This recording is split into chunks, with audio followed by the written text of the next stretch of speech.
Criminally Underreported Murder Mysteries is proudly supported by its patrons at patreon.com/distantlysocial. I will repeat, if you'd like to support CUMM, you can go to patreon.com/distantlysocial. This, of course, is just a one-man operation. But, of course, with your support, I won't be doing it alone. CUMM may be done by one man, but one man does not come alone. I will repeat one more time. Support us on Patreon at patreon.com/distantlysocial. Keep CUMM free for everybody. Traveling across this great American land has always been a hassle for even the most organized Americans. Between luggage, flying, and car rentals, so much can go wrong. But all of it is worth seeing every inch of this beautiful country we call America. Our forefathers would go through a hassle like our own when settling and exploring the yet unknown and virgin West. For a few, their worries would slip right away at the Bender's Inn, but little did they know their lives would soon follow. The Bloody Benders were a family of serial killers who operated in the small town of Labette County, Kansas.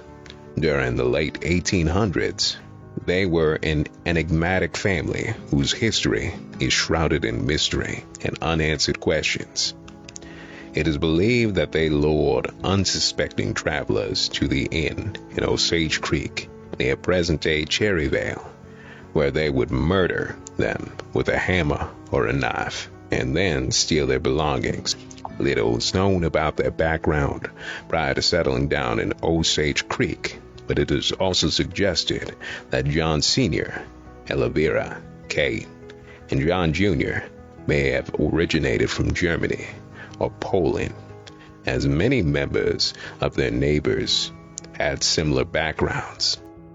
It has also been speculated that the Bender family may have previously lived under aliases due to other unsolved disappearances in nearby towns prior to setting up shop in Osage Creek. John Sr. and John Jr. were the muscle of the operation. The elder John Bender was a rather commanding and authoritative. He was in his 60s when the whole operation began, and while not being as strong and as useful as his son, he was very big and very scary, and he knew his way around a hammer. The main muscle helping carry out these murders would be his son, John Bender Jr., a younger man in his mid-20s. While being much bigger than his pa, he had all the social graces of a dumpster fire and the intelligence to match. He was a serial killer. It didn't take much intelligence to bludgeon a head, so he would repeat this process of murder like it was an applied science. Elvira and Kate would regularly distract guests while the two men would get in place to kill them. Elvira was the matriarch and thus displayed a kind and caring exterior, but underneath she was a cold psychopath. Her daughter Kate was not much better. She was cute, charming, and charismatic, which helped get lone men into the Bloody Bender Inn. The Bloody Benders also would put up ads for Kate's psychic healing in the Kansas paper. This is an example of one of them. Professor Miss Kate Bender can heal disease, cure blindness, fits, and deafness. Residence 14 miles east of Independence, on the road to Osage Mission, June 18th, 1872. She was also promiscuous, an early adopter of the free love movement. It is believed that she was in a relationship with her brother John Bender Jr. What's the most strange thing about this family is that it's widely believed that Kate and Elvira were the only related members of the Bloody Bender family, at least by blood, being mother and daughter. Everyone else were just unrelated psychopaths. Kate, Elvira, and the Johns most likely changed their names and changed them often. For the Bloody Benders, the blood of the covenant was thicker than the water of the womb. The two men, John Jr. and John Sr. would be the first ones to move out west to Lebec County. They would scope things out and lay the groundwork for the Bloody Bender Inn, then send for Kate and her mother Elvira. When they were finished planning, the Bloody Benders had a single-room building, with tall white sheets designating each room, and, most interestingly, a hatch that led straight down to the basement and the dining room. It made cleaning up after dinner quite convenient. Guests at the Bloody Bender Inn always had a nasty habit of making a mess after dinner. After renting a room, the lovely and beautiful Kate Bender would enthrall the guests with fascinating conversations about the occult or the free love movement. Kate was always up for a conversation. While she did discuss controversial topics, her cheerful and upbeat demeanor kept her far from hostile. She was a young ray of sunshine, a portrait of beauty. She did well to hide the dark underbelly of her family's intentions. Ma Bender would stand in the kitchen, preparing a meal good enough to die for. I guess, in a way, it could be considered an early form of soul food, since the person eating it wouldn't be long for this world. She played a mother rather brilliantly, having a smile radiating from the kitchen. She would come out joyously with a bountiful meal, too wonderful for any guest to turn around from. It would be a well-prepared family meal. And by dinner time, she considered any living person in her dining room family. The Bloody Benders were two things, bloody and psychotic. But they were far from stupid. By the time someone would sit down and eat a meal with their family, John Jr. and John Sr. would be all preparing their hammers to cave in a skull. The victim would be surrounded on all sides by psychopaths. They would be distracted by a meal, and they had a low vantage point. John Jr. and John Sr. would stand behind the cloths, the ones designated for the rooms of the inn. The thin fabric would give a good outline of the victim. All they now had to do was line up and swing and connect it with the back of the victim's head. Kate and Elvira would next proceed to slit their throats. From what I could tell, this might not have always been the case. There were bullet impacts found on the property, meaning someone might have survived the hammering and attempted to fight off the Bloody Benders. Kate and Elvira could have slit their throats to make sure it wouldn't happen again. Next, the basement hatch would be open. The Bloody Benders would take the bloody body and throw it into the basement. The basement, with a rancid smell and horrid stains, resembled a slaughterhouse. The bodies would be treated like calves, as they would be butchered, cut, and mutilated. They turned people into ground beef and meat chunks and left them there to rot in a dark basement, without light, without compassion, and without justice. The body would sit there for quite some time. After burying the victim on their property, the Benders would make preparations for the next one. The devil, of course, never sleeps.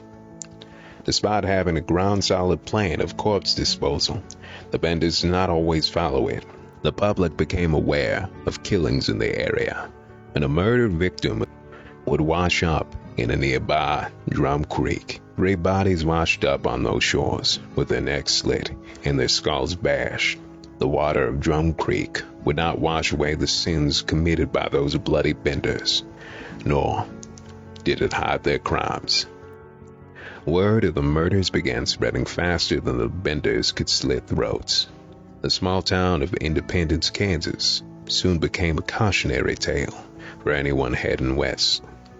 Despite the infamy that was headed in their direction, the Benders didn't stop their deadly addiction.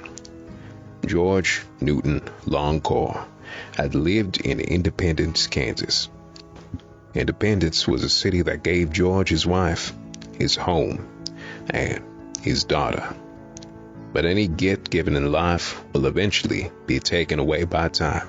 The time George had with his wife would be brief. Only a year and a half into raising Mary Ann, Miss Longcore would pass away. George knew he could not raise his daughter in an empty home, so he packed up his things, hitched a horse, and headed to Iowa in search of a home. If you're listening this far into the episode, you probably know they made it to the Benders before they could make it home. Their hope for a new home was not spared by the cruel hammers of the Benders. Neither could the innocence of a sweet baby girl ward off the cold steel kitchen of their kitchen knives and horses to George Longcore. Travelers came across the town claiming they had seen an abandoned wagon and hitched horses near Fort Scott. Dr. William hurried east to investigate. Once at Fort Scott, Williams was able to confirm that the horses and the wagon belonged to George Longcore.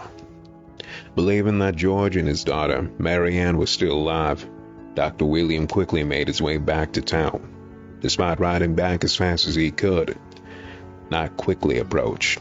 Dr. William needed to hold up and rest for the night.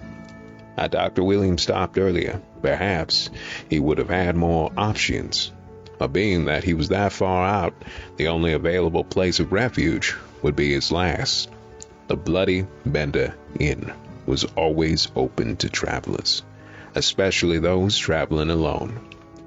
Dr. Williams was an unfortunate victim of their hospitality. Prior to Dr. William Henry York's murder, the Benders had only ever killed poor travelers moving west for better opportunities. The most they were able to steal from a single victim was a couple $100. Dr. William Henry York was different. He came from a very wealthy and influential family. His brother, Alexander M. York, was a senator, and Colonel Ed York was a colonel. Days after Dr. William York's death, Colonel Ed York was leading a search group of over 70 armed men. The Bloody Bender Inn was their prime target of suspicion. When confronted, the Bender family claimed Dr. York had stopped in the inn and headed in the direction of Drum Creek. This answer wasn't satisfactory for Colonel Ed York, so he began narrowing the search by asking locals about the Benders. This would prove far more fruitful than initially assumed. Locals who had gone to the Bloody Bender Inn recalled a sense of unease. One woman recalled the family threatening to kill her. Colonel Ed York would return with these accusations. Elvira would flip her top before kicking the colonel out of the inn. But by that time, it was too late. Colonel Ed York had spread his investigation to neighboring communities, and more people came forward, accusing Osage County of being responsible for the local disappearances in their communities. With the added pressure, the community agreed to obtain search warrants for all properties in Osage County. The Bender family was present for the decision and didn't dissent, as not to gather more suspicion onto them. While the warrant was being federally processed, one of the Bender's neighbors would notice the horses around the Bender estate looked underfed. The local officers would search to find the property abandoned, and some livestock starved to death. When word got out about the Benders fleeing the property, more than 100 locals show up to help the investigators search the property. They would first discover the basement, its entrance nailed shut, but the powerful odor of blood and flesh seeped through the reinforced metal doors. When the trapdoor finally broke, the smell hit the noses like a hammer swung by those bloody Benders themselves. It wasn't a basement. It was a trapdoor to hell. From the towels and the cloths to nearly every inch of the walls and floor painted their guilt in blood red. Not a single body was found in that wretched basement. But over the next 2 days, every inch of the property was being searched until they found evidence of any remains. The time to search for the missing was past when the public laid eyes on that basement. The search party was now hoping to recover the bodies of the dead. Over the next 2 days, 8 bodies would be discovered partly intact, buried under a vegetable garden First, Dr. York, then Hank McKenzie, Benjamin Brown, William McRory, James Frederick, and an unknown John. But lastly, George Longcourt and Mary Ann would be discovered in a shared grave. Additional body parts would be discovered close by. All the corpses showed signs of genital mutilation, with the exception of Mary Ann. She was only intact because she was buried alive. A $2,000 bounty would be put on the head of the Bender family. Wanted posters all across America would show their faces in crime. The family of killers would now be running for their lives in the long arm of the law. The state police and federal lawmen would spend the next decade paying little attention to the bloody Benders, instead aiding a bloody campaign of retaliatory violence against Native communities. But as civilization kept moving further west, the Benders found themselves constantly moving to stay away from it all. The Benders would find themselves in the company of outlaws and thieves. Elvira and Kate had to dress as men to ward off attacks, and not a single member of the Bender family would be seen without a rifle. There was hardly a day where they didn't live in fear of death or capture. Most of the outlaws around them would kill for free. $2,000 in the 1870s was more than $45,000 today. The Benders would also earn the attention of the Pinkertons, who would be hot on their trail. The Benders would spend the rest of their lives on the run, usually in the vast wilderness of the West, living a life isolated from others. But there is no better place for a family of animals than the wild. Over the next 2 decades, 12 people would be arrested for helping the Benders sell stolen goods. One man, Mitch Sherry, for forging letters to the family of victims. An elderly man was arrested in connection to a hammer murder. But a botched jailhouse escape would leave him amputated, and he later died of blood loss before he could stand trial. 2 women will be accused of being Elvira and Kate Bender, but eyewitness testimony proved to be inconclusive. The public reaction surrounding the Bloody Benders case varied greatly, depending upon whom you asked, with some seeing them as monsters deserving of death, while others sympathizing with them, believing they're innocent until proven otherwise. Without the Benders standing trial, this case remains unsolved today, leaving us only rumors and speculations about the family's dark past behind its doors. The legacy of the Bloody Benders is one that has haunted America's collective memory for centuries. Even though they have been dead and gone since 1874, the story lives in books, movies, television shows, and other forms of popular media. This infamous family's tale is a reminder of how quickly things can go wrong when traveling through rural areas during this period in history, as well as a cautionary tale about trusting strangers who may not be what they seem, especially those living in isolated inns located deep within the countryside. Thank you for listening.